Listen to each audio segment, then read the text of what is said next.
अवैधरित्या दारूची वाहतूक होत असलेल्या वाहनाचा पाठलाग करताना एकाचा अपघात. पाहूया सविस्तर बातमी. या घटनेमध्ये 2 पोलीस कर्मचारी देखील जखमी झाल्याचं समजतंय. सोमवारी मध्यरात्रीच्या सुमारास चांदवड लासलगाव रस्त्यावर दारूची अवैधरित्या वाहतूक होत असल्याची माहिती सीमा शुल्क विभागाला मिळाली.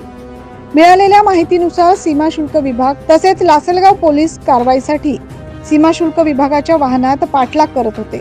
सीमा शुल्क विभागाचे वाहन हरणूल या ठिकाणी शेतात जाऊन पलटी झाले. त्यात सीमा शुल्क विभागाचे चालक कसबे यांचा मृत्यू झालाय.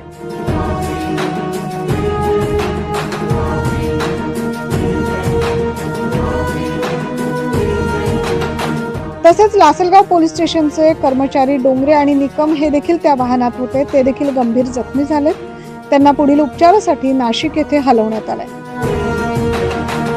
नाशिकच्या खासगी रुग्णालयात त्यांच्यावर उपचार सुरू आहेत. पुढील तपास लासलगाव पोलीस करतायत. Bureau report 9 news Maharashtra.